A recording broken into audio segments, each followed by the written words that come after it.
नमस्कार, जय भारत। तो कैसे हैं आप? मैं जय मिश्रा कि मैं आपके लिए एक छोटा सा वीडियो लाया हूँ 20 मिनट के अंदर। आज हम कवर करने वाले हैं सारे फॉर्मूले सॉल्यूशन के। तो चलिए शुरू करते हैं। तो भाई सबसे पहले मेरे बारे में जान लीजिए। अजय मिश्रा कि हम 250 मिलियन वॉच मिनट के सामने आपके सामने प्रस्तुत है। आइए शुरू करते हैं सॉल्यूशन। सॉल्यूशन के अंदर आपको सबसे पहले क्या करना चाहिए भाई, ये सब आपको कंसंट्रेशन टर्म्स होने चाहिए। Gram per litre, percent W by W, percent W by V, percent V by V, molarity, formality, molality, normality, है ना।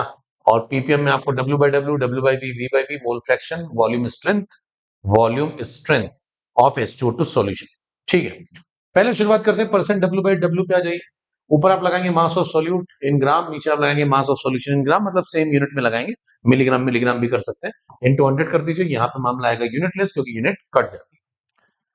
डब्ल्यू बाई डब्ल्यू के अंदर आप ये देख सकते हैं वेरिएशन है, और इसका डब्ल्यू बाई वी में आ जाइए फटाफट।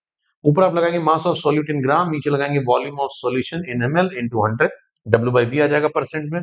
अगर आपको वी बाई वी चाहिए तो volume of solute on volume of solution into 100 करिए। तीनों परसेंट समाप्त होने के बाद अगले कार्यक्रम पे चलते हैं। अगला कार्यक्रम है मोलैरिटी। मोलैरिटी पे ऊपर लगाएंगे आप मोल्स ऑफ सॉल्यूट, नीचे लगाएंगे volume of solution in litre. Shortcut में आप ऐसा भी लिख सकते हैं, अगर आप वॉल्यूम ऑफ सॉल्यूशन को 1 लीटर लेते हैं तो ये दोनों बराबर हो जाएंगे। तो molarity will be equal to the moles of solute present in 1 litre of solution, ऐसा भी आप कह सकते हैं। फॉर्मेलिटी पे आ गई है। फॉर्मेलिटी क्या होती है, ऊपर लगाएंगे आप गिवन मास, नीचे आप लगाएंगे फॉर्मूला मास, और यहाँ वॉल्यूम इन लीटर। जबकि मोलैरिटी में क्या करते हैं, given mass upon molecular mass. तो ये फर्क है दोनों में, यहाँ मॉलिक्यूलर मास लगता है और यहाँ पे फॉर्मूला मास लगता है। नॉर्मेलिटी पे आइए। Number of gram equivalents of solute divide by volume of solution in litre. और अगर आप नीचे डिनोमिनेटर को 1 पुट कर देंगे तो normality number of gram equivalent के बराबर आ जाएगी। यही बात यहाँ पे लिखी हुई है, ये डेफिनेशन हो सकता है। देखिए एन में अगर आप वी लीटर मल्टीप्लाई करते हैं तो आप इसको लिख सकते हैं number of gram equivalent, number of equivalent या नंबर ऑफ इक्यूज, तीनों एक ही बातें हैं। यहीं पे अगर आप नॉर्मेलिटी में वॉल्यूम इन एमएल मल्टीप्लाई करते हैं, मिलीग्राम इक्विवेलेंट, मिली इक्विवेलेंट्स या एमईक्यू भी आप इसको लिख सकते हैं। चलते जाइए। नॉर्मेलिटी आपको समझाया गया, gram equivalent upon volume of solution in litre. Gram equivalent को आप लिख सकते हैं डब्ल्यू अपॉन ई, है ना, given mass upon equivalent weight. थोड़ा सिस्टमेटिक अगर इसको लिखे तो यहां से एक फॉर्मूला आता है, S is equal to N. यहाँ पे S क्या है, strength in gram per litre, N क्या है, नॉर्मेलिटी, E है इक्विवेलेंट वेट। अगर हम मोलैरिटी और नॉर्मेलिटी में रिलेशन देखना चाहते हैं तो मोलैरिटी इंटू वॉल्यूम होता है moles, normality into volume gram equivalent, divide कर दीजिए, रिलेशन आता है molarity into N factor is equal to normality.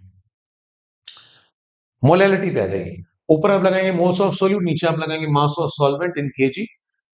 और उसके बाद डाइल्यूशन के कॉन्सेप्ट पे आ जाते हैं। डाइल्यूशन में देखिए 2 LU हो गए हैं। आजकल मौसम भी चल रहा है बायोलॉजी विदाउट बुक का, है ना, तो इसलिए यहाँ पे देखिए 2 आई, यहाँ पे LU एक्स्ट्रा हो गया था, मैंने हटा दिया। आपने वो सब नहीं करते, ठीक है। तो ऑन एडिशन ऑफ वाटर क्या करेंगे, तो amount of solute, amount of solvent क्या होगा, अमाउंट ऑफ सॉल्यूशन क्या होगा और अमाउंट ऑफ सॉल्यूट क्या होगा। तो मेन इंपॉर्टेंट बात ये है, देखिए अमाउंट ऑफ सॉल्यूट कंजर्व रहता है, बाकी दोनों बढ़ते हैं, सॉल्वेंट और सॉल्यूशन। तो पुराने वाले मोल और नए वाले मोल दोनों को बराबर कर दीजिए।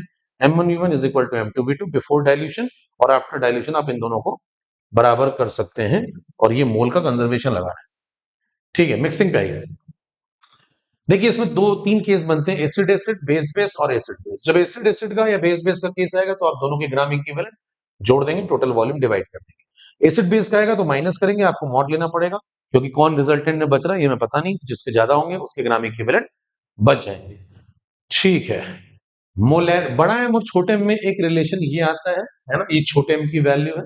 और इसी तरीके से देखिए निकली कैसे, छोटे एम का फॉर्मूला लगाया गया moles of solute upon mass of solvent in KG, और इसको मोलैरिटी से कनेक्ट कर दिया गया, तो फॉर्मूला आता है m into 1000 upon 1000 d minus mm, यही से निकला है। इसी तरीके से देखिए दूसरा फॉर्मेट आता है, दूसरा फॉर्मेट ये वाला है, बड़े एम का। बड़ा एम जब इज इक्वल टू आप लिखते हैं तो बड़ा एम की वैल्यू आती है यहाँ से। इसी तरीके से थोड़ा रीअरेंज अगर कर लें, जैसे यहाँ पे देखिए आप मान लेते हैं सॉल्यूट एम मोलर सॉल्यूशन है ना, तो बताइए 1 लीटर के 1 केजी के अंदर आप मान लेते हैं m मोल, तो यहाँ पे कर लो छोटा एम है ना, यहाँ पे छोटा है इंटू डी इंटू 1000। देखिए यहाँ पे अगर आप इसको थोड़ा समझना चाहें तो समझ भी सकते हैं। देखिए 1 m मोलर अगर आप मानते हैं तो इसका मतलब 1 केजी अगर आपने सॉल्वेंट लिया है ना, तो इसके अंदर m मोल्स आपने किसके माने, सॉल्यूट के, m मोल सॉल्यूट के। तो बताइए ऊपर क्या लिख दो, स्मॉल m लिख दो, ये देखो लिखा हुआ है ना। नीचे क्या लगाएंगे फिर भाई, नीचे लगाएंगे volume of solution. Volume of solution कैसे निकलेगा, सॉल्वेंट का मास ये देखो हो गया, है ना, 1000 ग्राम हो गया, और सॉल्यूट का मास इसमें जोड़ दो। सॉल्यूट के आपने कितने मोल माने, m इंटू m1 कर दो सॉल्यूट का मोलर मास, ये दोनों का मिला के सॉल्यूशन का मास हो गया। इसमें डेंसिटी सॉल्यूशन के डिवाइड लाके कर दो नीचे, है ना, तो वॉल्यूम बन जाएगा, 1000 डिवाइड करोगे तो वो लीटर में कन्वर्ट हो जाएगा जो ml में आएगा। तो ये फॉर्मेट, ठीक है भाई, ऊपर लिखा भी हुआ देखिए। चलिए नेक्स्ट पे आइए। अगर आप मोल फ्रैक्शन की बात करें तो बताइए मोल फ्रैक्शन मतलब अपने अपने मोल की हिस्सेदारी। सॉल्यूट के अगर n1 मोल है, सॉल्वेंट के अगर n2 है, तो n1 upon n1 plus n2, ये सॉल्यूट का मोल फ्रैक्शन और ये सॉल्वेंट का, दोनों को जोड़ेंगे तो आंसर आएगा 1, है ना। ठीक है, एक रिलेशन में यहाँ पे फॉर्मूले के बेस आप समझ सकते हैं मोल फ्रैक्शन और मोलैलिटी के बीच। अगर आप मोल फ्रैक्शन देखिए सॉल्यूट का, तो आता है छोटा m अपॉन छोटा m प्लस 1000 अपॉन 18। अगर यहाँ पे देखिए पानी सॉल्वेंट है तो 18 लगाएंगे, कोई और होगा तो उसका लगाएंगे मोलर मास। पानी के केस में आंसर नीचे 55.55 बनता है।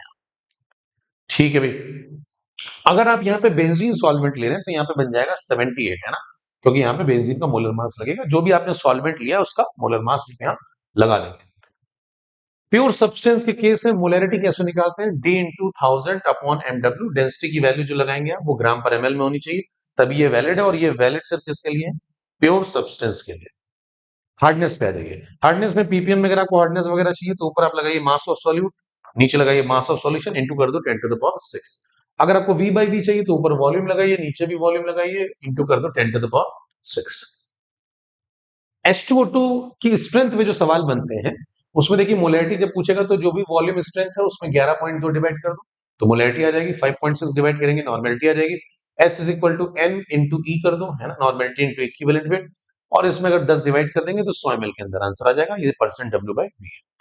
ठीक है, यहाँ पे आप देख सकते हैं फैक्टर 2 होता है इसमें, इक्विवेलेंट वेट निकालेंगे H2O2 का 34/2 यानी कि 70, तो मोलैरिटी में अगर आप n फैक्टर मल्टीप्लाई करते हो तो नॉर्मेलिटी आ जाती है, तो ये भी समझ सकते हैं।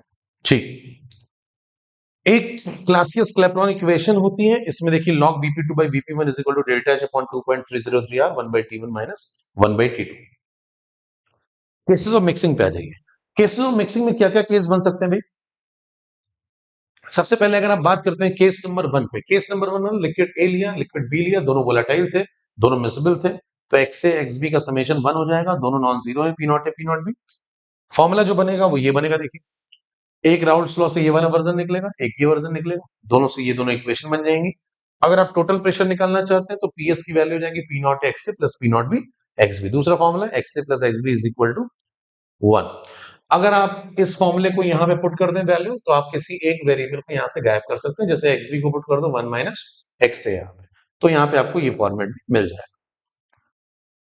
आगे बढ़िए, अगर आपको वाई ए वाई बी निकालने हैं मतलब वेपर फेज वाले, तो उसका प्रेशर अपॉन दोनों का मिलाकर प्रेशर वेपर फेज में, तो इससे आप ऐसा भी लिख सकते हैं पी नॉट एक्स से अपॉन पी नॉट एक्स से plus P not B X B, ऐसे वाई बी को लिख सकते हैं। तो ये सब फॉर्मेट में समझ में आना चाहिए। अब ये आता है केस नंबर 2, यानी कि लिक्विड ए इसमें कौन है, वोलाटाइल, और लिक्विड बी जो है या सॉलिड बी जो आप यहाँ पे ले रहे हैं वो कैसा है, नॉन वोलाटाइल, है ना। तो यहाँ पे दो चीजें मिली हुई है, देखिए एक लिक्विड ए है उसके अंदर हमने सॉलिड बी मिला दिया है, थोड़ा साफ सुथरा लिख लें, यहाँ पे केस समझ लें, liquid A plus solid B मिलाया है हमने, और ये भाई वोलाटाइल है और ये है नॉन वोलाटाइल, है ना। तो इसमें पहला फॉर्मूला बनेगा P S is equal to P not X, दूसरा ये वाला बन जाएगा P not A minus P S upon P not relative lowering. तीसरा फॉर्मेट ये बनता है, यहाँ पे पी एस आ जाता है, यहाँ थोड़ा फॉर्मेट चेंज हो जाता है। यहाँ पे देखिए अप्रॉक्स लगा, ये वाला वर्जन आपको तभी यूज करना है जब सिस्टम बहुत डाइल्यूट हो, अगर डाइल्यूट नहीं है तो आप पहले 1 2 3 वाले वर्जन हमेशा यूज कर सकते हैं। आगे बढ़िए, डेल्टा टीबी की वैल्यू क्या आती है भाई, केबी इंटू मोलैलिटी, है ना, ये केबी है, देखिए मोलैलिटी की वैल्यू पुट कर दो यहाँ पे, ये हो गया, ये देखिए यहां से अगर आप समझे तो ये हो गया मोल्स, है ना, मोल्स ऑफ सॉल्यूट, और divide by mass of solvent, और इसको 1000 डिवाइड कर देंगे तो केजी में कन्वर्ट हो जाएगा। अगर मोलैलिटी आप 1 ले लेते हैं, मतलब पूरी वैल्यू 1 ले लेते हैं मोलैलिटी की, तो डेल्टा टीबी केबी के बराबर हो जाएगा। केबी कैसे निकालते हैं, केबी कोई यूनिवर्सल कांस्टेंट नहीं है, केबी एक कैरेक्टरिस्टिक कांस्टेंट है, R T not square upon 1000 LV. यहाँ पे एलवी क्या है, latent heat of vaporization, T not B normal boiling point of pure solvent, R है यूनिवर्सल गैस कांस्टेंट। इस तरीके से आप केबी निकाल सकते हैं। आगे बढ़ते जाइए, आइसोटोनिक सॉल्यूशन क्या होता है, जब दोनों के ऑस्मोटिक प्रेशर मैच कर जाते हैं, सॉल्यूशन 1 और सॉल्यूशन 2 दोनों के, तो पाई 1 को पाई 2 के बराबर कर दीजिए, C1RT1 C2RT2। इसमें एक केस बनता है अगर दोनों सेम टेम्परेचर पे, तो आप ये वाला condition C1 equal to C2 लगा सकते हैं। वांट ऑफ फैक्टर पे आइए, वांट ऑफ फैक्टर क्या चीज है, अगर आप वांट ऑफ फैक्टर पे चर्चा करें तो I इज इक्वल टू क्या होता है, observed colligative property upon calculated colligative property, ठीक है। NF अपॉन एनआई है, final number of particle upon initial number of particle. अगर आप मोलर मास से लिखेंगे तो ऊपर लिखेंगे कैलकुलेटेड, नीचे लिखेंगे एबनॉर्मल। एबनॉर्मल का मतलब ऑब्जर्व है। तो ऑब्जर्व देखो पलट इसलिए गया क्योंकि कॉलिगेटिव प्रॉपर्टी और मॉलिक्यूलर मास जो होते हैं वो एक दूसरे के इनवर्स होते हैं, है ना। तो यहाँ पे देखो ऑब्जर्व अपॉन कैलकुलेटेड है, यहाँ पे कैलकुलेटेड अपॉन ऑब्जर्व हो गया जब मोलर मास में हम इसको कन्वर्ट कर रहे हैं। तो वॉन्ट ऑफ फैक्टर होता है क्या, आई। अगर आपने आई ढूंढ लिया तो आप बाकी सारी बातें ढूंढ सकते हैं। जैसे उदाहरण के तौर पर जनरल केस ऑफ डिसोसिएशन का जो फॉर्मूला आपको दिमाग में रखना है वो i is equal to 1 plus alpha n minus 1। Alpha कौन है, डिग्री ऑफ डिसोसिएशन। इसका मतलब क्या होता है, number of moles dissociated from one mole.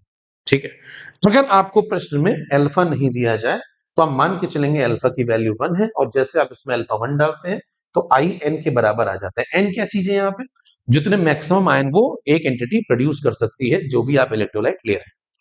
ठीक, चर्चा को आगे बढ़ाइए।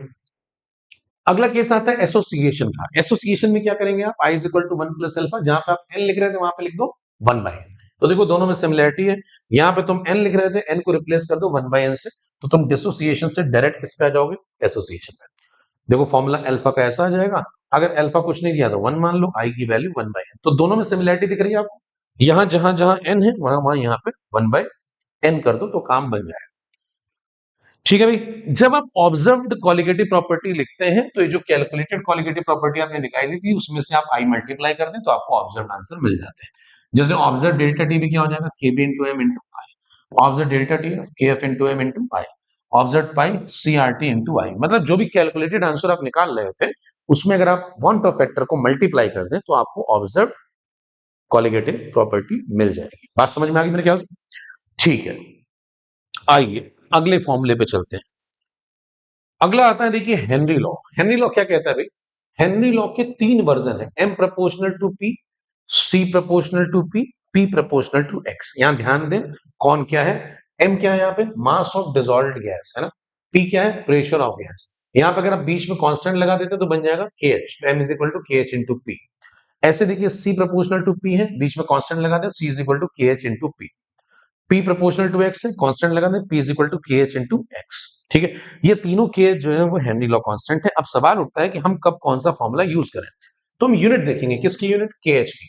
अगर आपको देखिए ये किलोग्राम और ये एटीएम में दिया है, केजी पर एटीएम जैसी कुछ यूनिट दिख रही है तो आप ये फॉर्मूला यूज करिए। अगर आपको के एच की यूनिट दी है मोलैरिटी अपॉन एटीएम, ऐसा कुछ देखिए मोल पर लीटर पर एटीएम, तो आप ये वाला फॉर्मूला यूज करिए।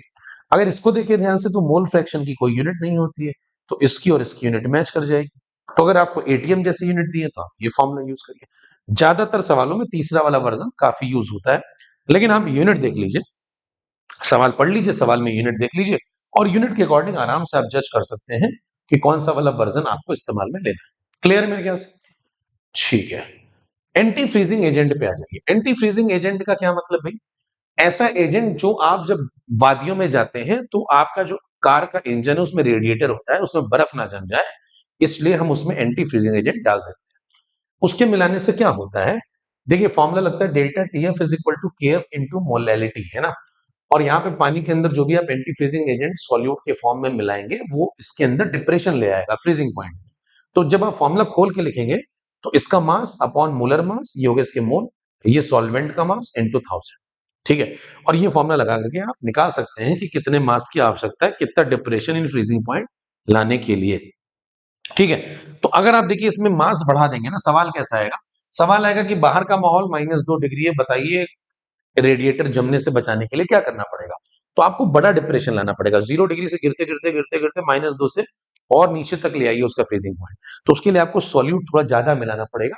तो इस पर जब सवाल बनेगा तो क्या करेंगे, अगर एटमॉस्फेरिक प्रेशर आपको, एटमॉस्फेरिक टेम्परेचर आपको -2 दिया है तो उसका मैग्नीट्यूड निकाल करके उतने का डिप्रेशन पहले यहाँ पुट कर दीजिए, फिर एक मास निकल आएगा यहाँ से एंटी फ्रीजिंग एजेंट का, उससे ज्यादा मास अगर आप मिलाएंगे तो उससे ज्यादा डिप्रेशन आएगा और वहां से आप बचा सकते हैं अपनी गाड़ी को रेडिएटर को जमने से।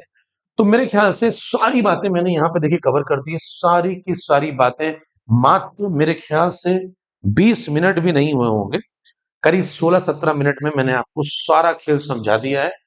सॉल्यूशन के अंदर जितनी इंपॉर्टेंट बातें थी, जितने इंपॉर्टेंट फॉर्मूले थे, मैंने आपको सब समराइज करके एक जगह पे दे दिए हैं। ठीक है, अगर आपको ये सेशन बढ़िया लगा, इंफॉर्मेटिव लगा, अच्छी जानकारी मिली तो सेशन को लाइक करिए, शेयर करिए, चैनल को सब्सक्राइब करिए।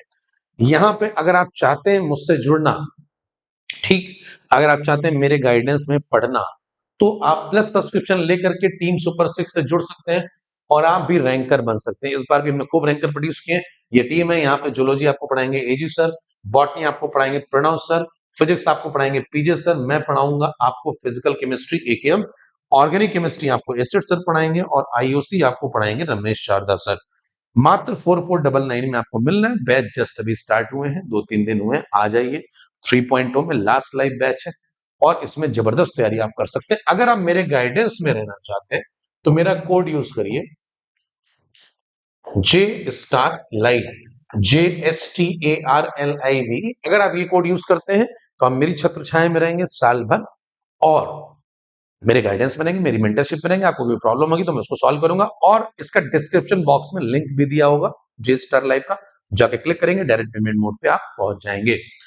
ठीक है, पूरी की पूरी देखिए, अगर आपको प्लस सब्सक्रिप्शन लेना है तो 4499 में मिल रहा है। इसमें भी आप मेरा कोड यूज कर सकते हैं डिस्काउंट के लिए, जे स्टार लाइव।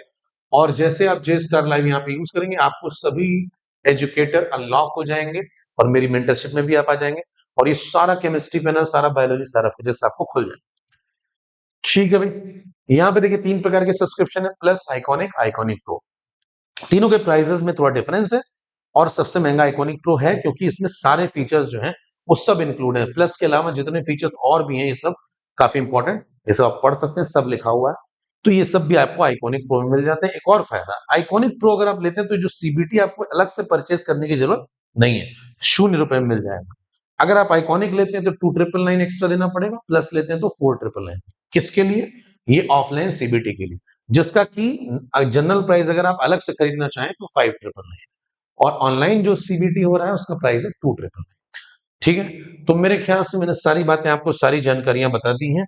अगर आपको सेशन जानकारी भरा लगा, इंफॉर्मेटिव लगा, आप चाहते हैं मैं ऐसे और कंटेंट बनाता रहूं और आप मुझसे जुड़ना चाहते हैं तो इस वीडियो को ज्यादा से ज्यादा लाइक करिए, इसको शेयर करिए और चैनल को सब्सक्राइब करिए। मिलते हैं किसी और वीडियो में, तब तक के लिए लेट्स मेक इट।